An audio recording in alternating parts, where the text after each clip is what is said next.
विघ्नहर्ता श्री गणेश, श्री गणेश, श्री गणेश।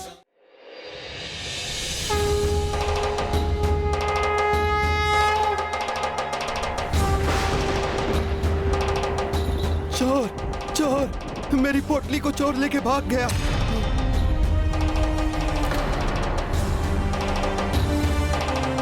हे प्रभु श्री राम, ये कैसा समय आया है? क्या हुआ प्रभु? आपके विचलित होने का क्या कारण है? कलयुग।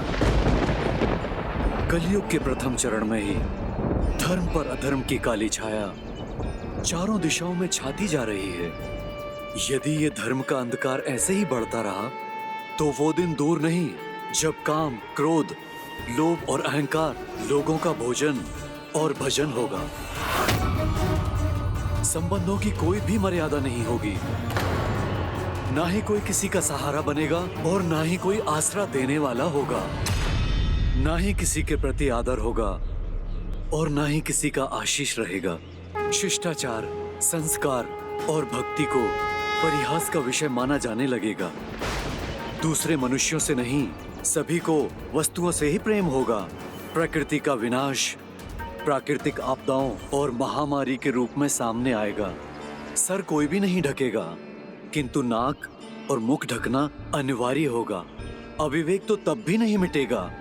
मनुष्य जाति तब भी सर्वनाश की ओर बढ़ती रहेगी। धर्म अपने इस पतन को देखने के लिए विवश होगा, किंतु कुछ नहीं कर सकेगा। मेरे प्रभु श्री राम ने अपने सेवक को धर्म की रक्षा करने का कार्य सौंपा है, किंतु इस दायित्व को संभालना असंभव ज्ञात हो रहा है मुझे।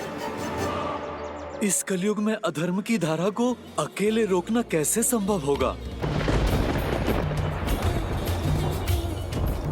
अब जब तक मेरे आराध्य, मेरे प्रभु श्री राम कल की अवतार लेकर पुनः नहीं लौटते, धर्म की रक्षा के लिए मेरा साथ कौन देगा? प्रभु, अब आप ही बताइए, कौन खड़ा होगा मेरे साथ?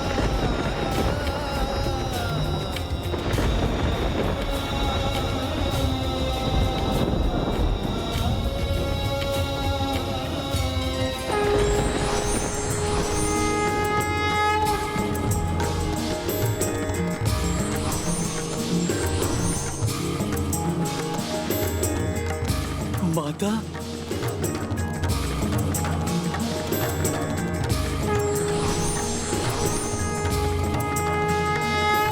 माता, माता, आपके पदचाप का स्वर सुनकर मन शांत हो रहा है। माता, अपने इस भक्त को आप दर्शन दीजिए।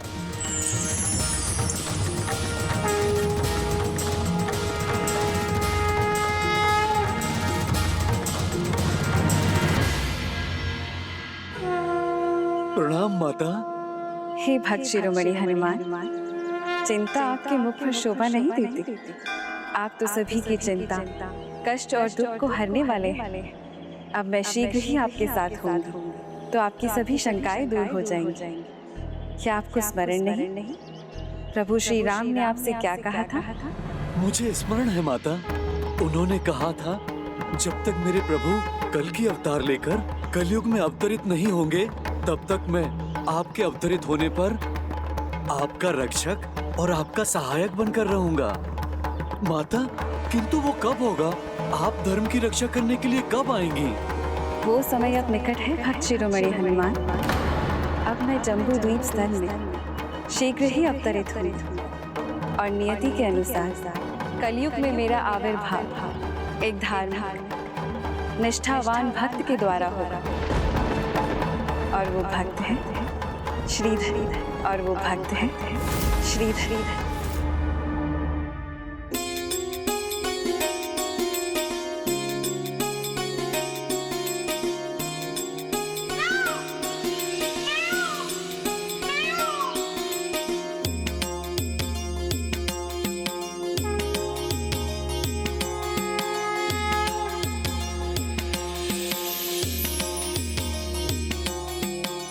जय माता की।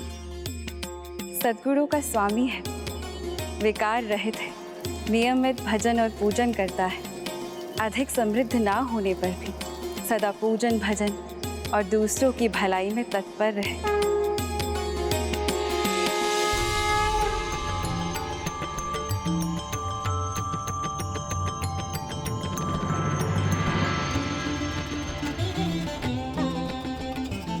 भिक्षाम दे, कुछ खाने के लिए दे दो।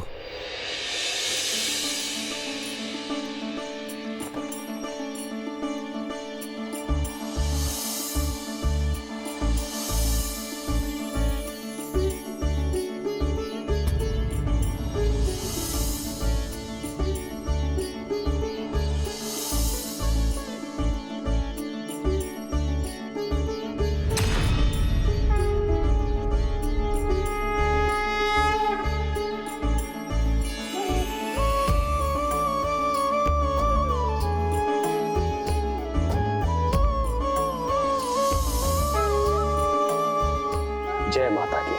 जय माता की।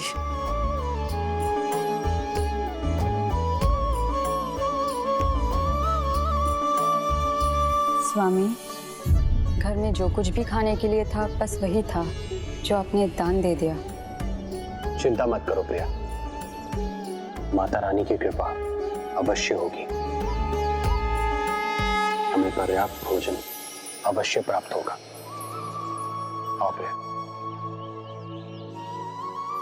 वो जीवन के प्रत्येक पल में मेरा नाम लेता है, किंतु उसे मेरा परिचय प्राप्त नहीं।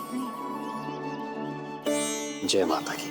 स्वामी, जिन माता रानी पर आपको विश्वास है, कौन है वो? कैसी है वो?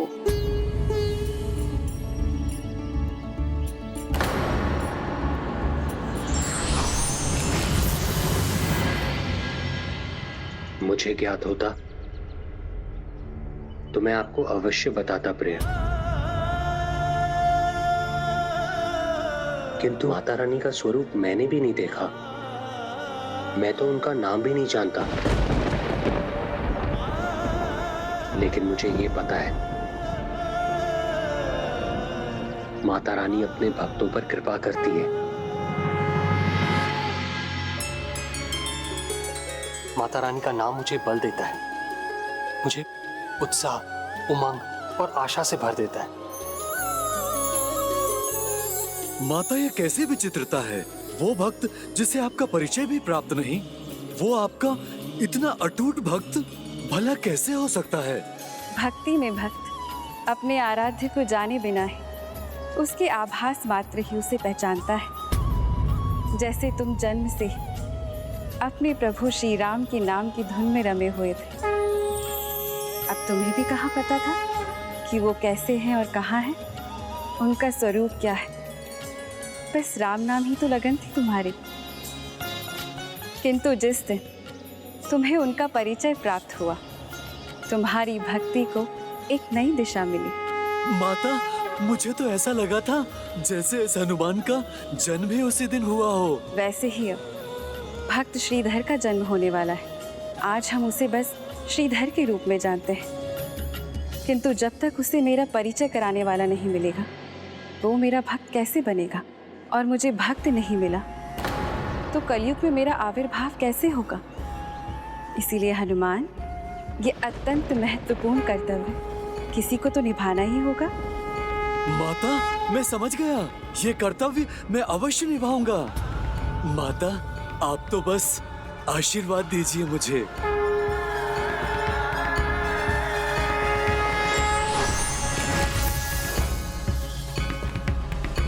क्या हुआ प्रभु? आप इतने विभोर क्यों हैं? क्या आपको आपकी दुविधा का समाधान मिल गया प्रभु?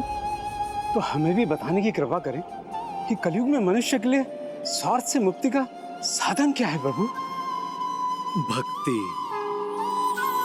एक ऐसे महान भक्त की भक्ति जिसे मैं शीघ्र जाकर जागृत करूंगा।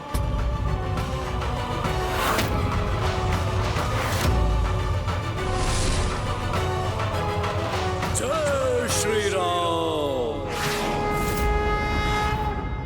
कार्य स्वयं हनुमान जी करने वाले थे? हाँ, उस दिन संसार के सबसे महान भक्त एक अन्य भक्त को प्रेरणा देने जाने वाले थे। सुलोचना, देवी सुलोचना, प्रिया देखो, आज मुझे क्या प्राप्त हुआ है। क्या हुआ? मैंने कहा था ना, माता रानी की कृपा से हमें पर्याप्त भोजन अवश्य मिलेगा।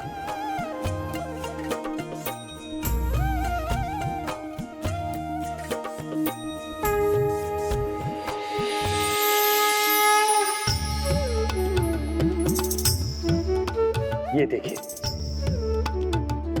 और सत्य तो ये है, अगर ये भोजन न भी मिलता तो भी हम भूखे नहीं रहते, क्योंकि हमारे जैसे भक्तों का पेट तो भक्ति से ही भर जाता है। किंतु माता ने कृपा की है। माता रानी चाहे जो भी है, ऐसी कृपा हमेशा करती रहे। जय माता की। किंतु इतना तो ज्ञात हो जाता कि माता रानी कौन सी शक्ति है। कोई तो ऐसा होता जो मुझे उनकी स्वरूप का परिचय दे सकता। मेरे मन में तो माता रानी की प्रतिदिन एक नवीन छवि उत्पन्न होती है। कभी माता रानी मुझे माता भवानी जैसी दिखाई देती है, और कभी माता विद्या सरस्वती जैसी।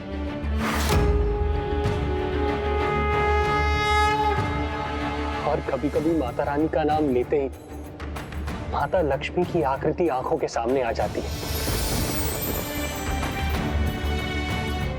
माता रानी का भक्त तो कभी ना कभी तो माता रानी का बुलावा स्वयं आ ही जाएगा मुझे।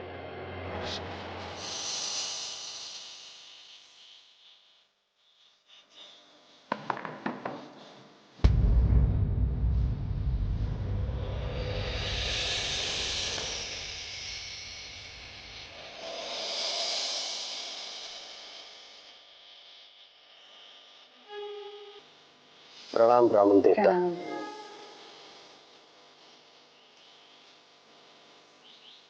मुझे नहीं पहचान सकेंगे आप।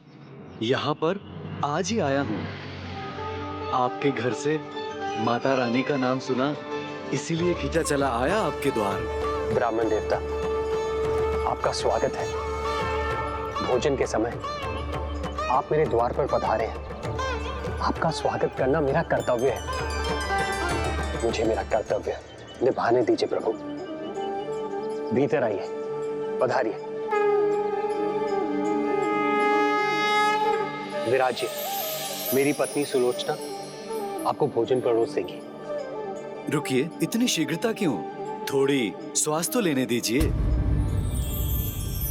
वैसे भी मेरे समान भक्त का पेट तो भक्ति से ही भर जाता है। क्योंकि हमारे जैसे भक्तों का पेट तो भक्ति से ही भर जाता है।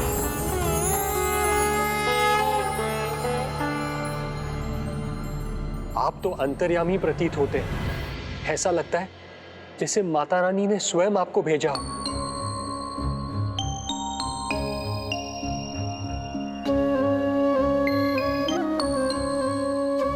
यदि माता रानी ने भेजा है मुझे, तो उसका कारण क्या हो सकता है भला? संभव है मुझे मेरी दुविधा से मुक्त करने। कैसी दुविधा? ब्राह्मण देवता, मेरा मन तो माता के प्रति ही समर्पित है। सुख दुख में मैं सदा उन्हीं का नाम लेता हूं। परंतु माता रानी कौन है, ये मैं नहीं जान सका। उनका उचित परिचय प्राप्त नहीं है मुझे। वो महादेव की अर्धांगिनी है, शिवा है, या प्रभु ब्रह्मदेव की पत्नी माता ब्रह्मणी सरस्वती है, अथवा प्रभु नारायण की अर्धांगिनी माता लक्ष्मी नारायणी है। आपने जिन तीनों माताओं के नाम लिए, वो कौन हैं? उनका परिचय दे सकते हैं आप मुझे? उनका मूल स्वरूप क्या है? क्या है उनका गूढ़ तत्व?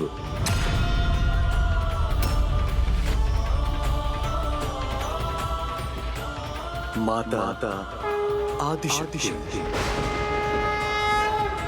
माताओं की माता की ही स्वरूप है तीनों माताएं। ये तो आपको और समझ आएगा जब आप मेरे मुख से माँ वैष्णवी देवी की कथा सुनेंगे। माता वैष्णवी देवी अद्भुत, जिनका नाम सुनने मात्र से भक्तिमय होकर मेरा रोम रोम पुलकित हो उठा। हे ब्राह्मण देवता, बताइए ना, वो कौन है? माता दुर्गा भवानी है या माता लक्ष्मी है अथवा माता सरस्वती की स्वरूप है माता वैष्णवी? आपके मन में जितने प्रश्न घुमड़ रहे हैं उन सभी का उत्तर आपको मिलेगा भक्त श्रीधर। मेरे मुख से माता की श्री कथा ध्यान से सुनिएगा। ये त्रेता युग की कथा है, जब एक अत्यंत समृद्ध राजा रत्नाकर राज करते थे। इतने महान राजा थे रत्नाकर कि राजकाज के सभी कार्य वो प्रतिदिन संध्या में ही करके राजा का रूप त्याग कर एक साधारण भक्त का रूप धारण करते थे। राजा रानी दोनों ही माता शक्ति के महा उपासक थे। माता शक्ति की जय। माता के उन दोनों भक्तों के मन में बस एक ही इच्छा थी, एक पुत्री की इच्छा, जिसमें माता महाकाली, माता महालक्ष्मी और माता महासरस्वती तीनों के गुण हों। माता की भक्ति में ऐसे लीन हो जाते थे वो दोनों कि जब तक थककर चूर ना होते, भक्तिमय होके नृत्य करते रहते।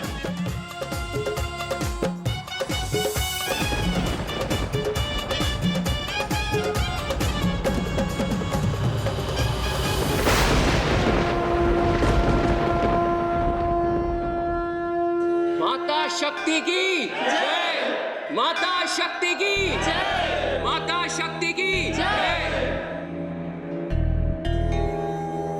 उनकी भक्ति से प्रसन्न होकर माता ने कृपा की।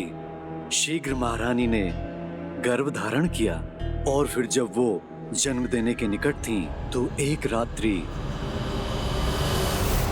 श्री मात्रे नमः। ओम श्री मात्रे नमः। ओम श्री मात्रे। ओम श्री मात्रे नमः। श्री मात्रे नमः। ओम श्री मात्रे नमः।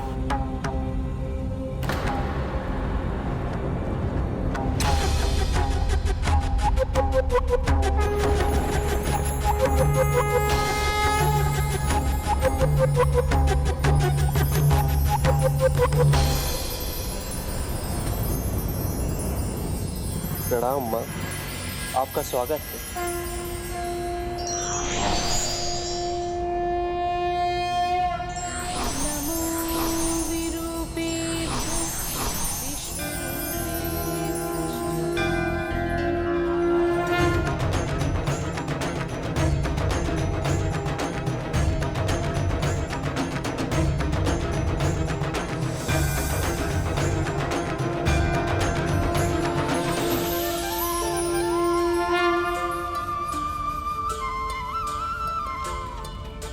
मैं आपका कैसे धन्यवाद करूं? मैं आपकी कृपा का पात्र बना, मेरा जन्म सफल हो गया। पुत्री रत्नाकर, मैं तुम्हारी इच्छा पूर्ण करने आई हूँ। तुम्हें वो पुत्री देने आई हूँ जिनमें तीनों त्रिदेवियों के गुण समाहित होंगे। मैं ही आदि शक्ति हूँ जिसकी तुम पूजा करते हो। समस्त ब्रह्मांड में व्याप्त नारी शक्ति मुझ में ही समाहित है और मुझसे ही जागृत है। मैं ही उस शक्ति की प्रत्यक्ष और पूर्ण स्वरूप हूँ। जो भक्त समृद्धि चाहता है उसके लिए देवी लक्ष्मी भी मैं ही हूँ। बुद्धि के प्रकाश के इच्छुक के लिए देवी सरस्वती भी मैं ही हूँ। और जब किसी भक्त को रक्षा की आवश्यकता होती है तो उसकी रक्षक बनकर आने वाली दुर्गा भवानी भी मैं ही हूँ।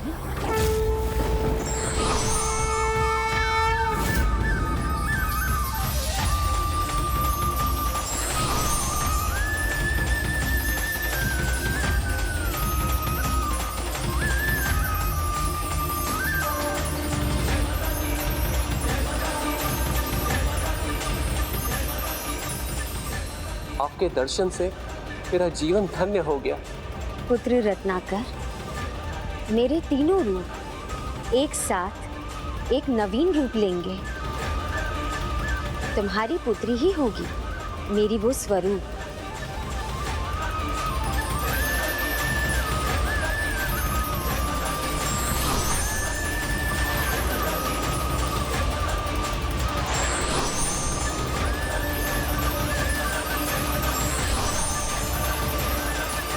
तुम्हारी पुत्री के रूप में मेरे स्वरूप का जन्म शीघ्र होगा और वो श्री हरि नारायण की परम भक्त होगी।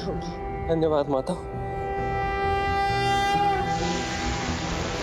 प्रथमं शैलपुत्री च द्वितीयं ब्रह्मचारिणी तृतीयं चंद्रघंटेति कूष्मांडेति। महाराज, आपको पुत्री प्राप्त हुई है।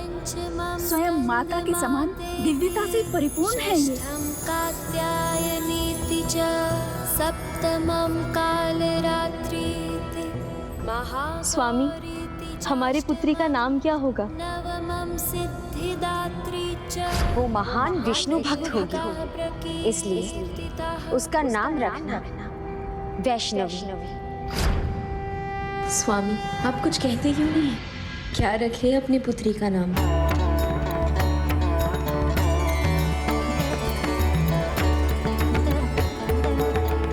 हमारी पुत्री का नाम होगा वैष्णवी।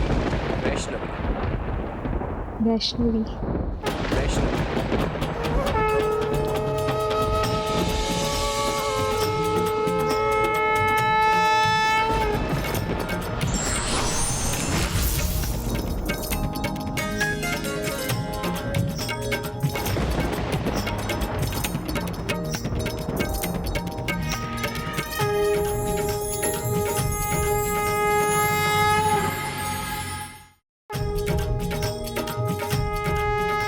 स्मरण रखना पुत्री रत्नाकर, जो पुत्री वैष्णवी की इच्छा होगी उसे वो सब करने की अनुमति देना। उसे किसी भी कार्य के लिए रोकना मत।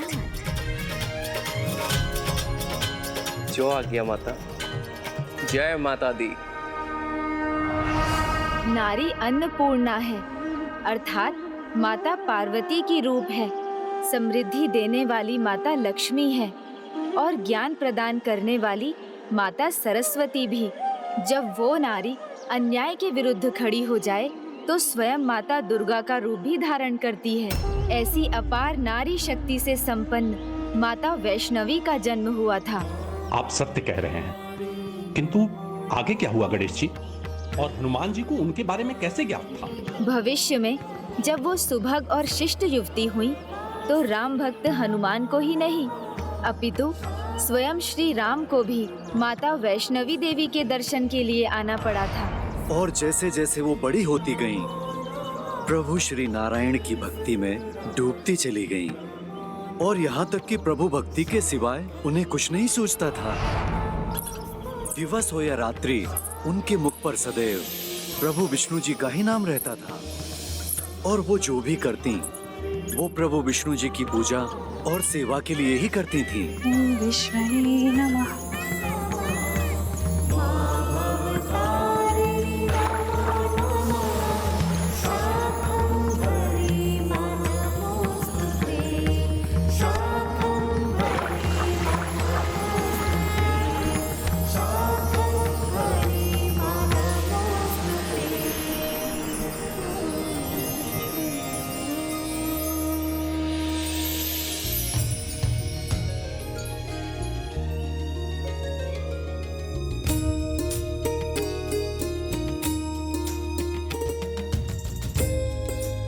ओम विष्णवे नमः।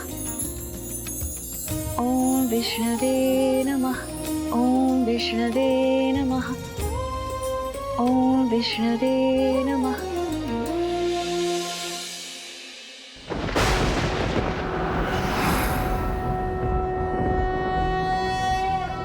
शान्ताकारं भुजगशयनं पद्मनाभं सुरेशम् ओम विष्णवे नमः।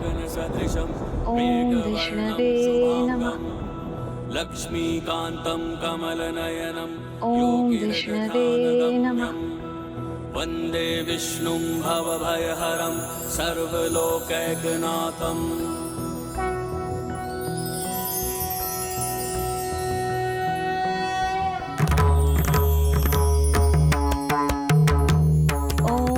मधुसूदनाय नमः। ओम केशवाय नमः। ओम पुरुषोत्तमाय नमः। ओम श्रीमत् नमः।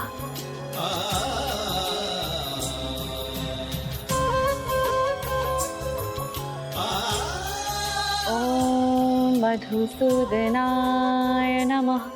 ओम केशवाय नमः।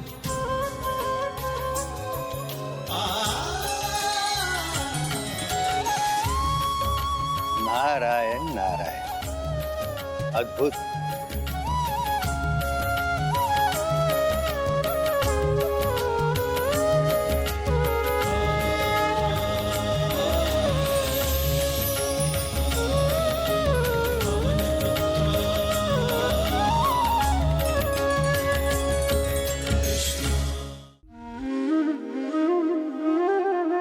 स्वामी, भोर से हमारी पुत्री वैष्णवी ऐसे ही भक्ति भाव के साथ प्रभु के सामने बैठी है।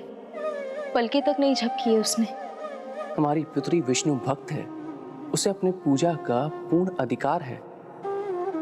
हमें उसमें हस्तक्षेप नहीं करना चाहिए देवी। दिन बीतते गए और इससे अनभिज्ञ माता उसी प्रकार प्रभु की प्रतिमा के पास बैठी रही। किंतु कितने दिन? पूरे 11 दिन।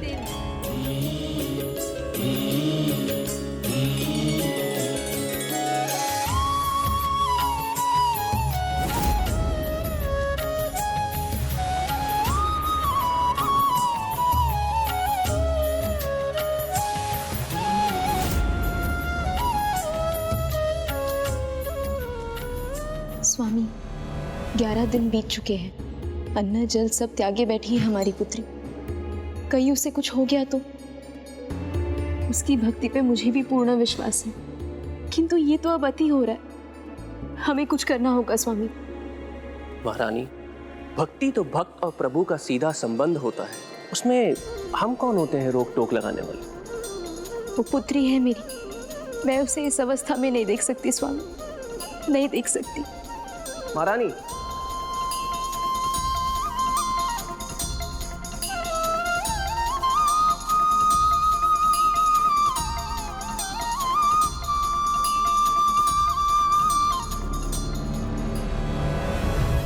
नारायण नारायण, अब जो करना है मुझे ही करना पड़ेगा। आगे।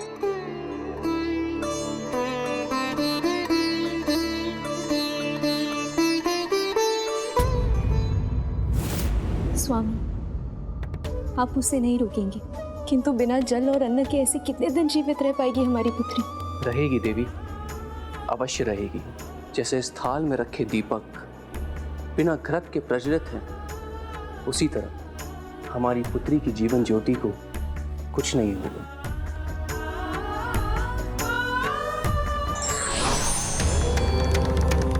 नारायण नारायण, मुझ देवर्षि का प्रणाम स्वीकार कीजिए देवी वैष्णवी।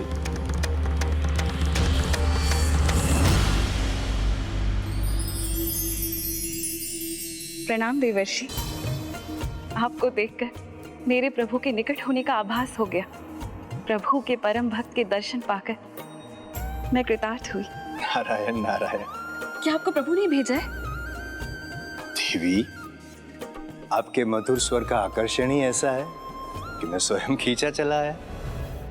मेरी भक्ति का आकर्षण, उसका मधुर स्वर मेरे प्रभु तक भी पहुंच पाता तो और भी अच्छा होता देवर्षि। नारायण नारायण। देवी, आपकी भक्ति के मधुर स्वर की गूंज प्रभु के निकट अवश्य होगी।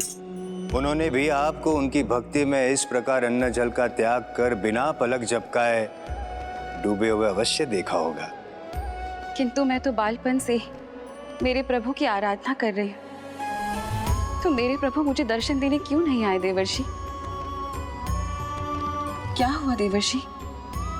क्या इसका कोई अन्य कारण है? देवी,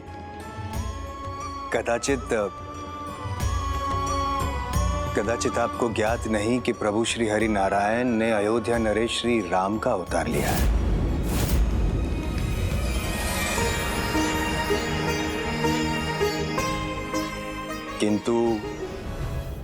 किंतु वो 14 वर्ष के वनवास में है। मेरे प्रभु वनवास में है? मैं भी बन जाऊंगी, उनसे भेंट करूंगी, उनकी सहायता करूंगी, उनके सुख दुख को अपना बनाकर उन्हें दूर करूंगी, उनके सुख दुख की संगनी बन उनकी पत्नी बनूंगी। हाँ, मैं उनसे विवाह करूंगी।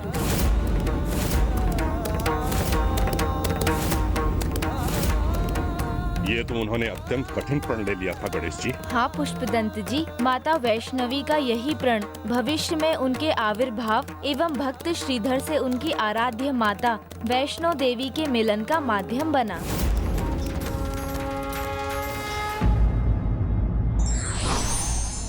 व्यक्ति के भक्ति में यदि सच्चाई और समर्पण है तो भगवान भी उनके भाव को किसी न किसी रूप में अवश्य सुनते हैं।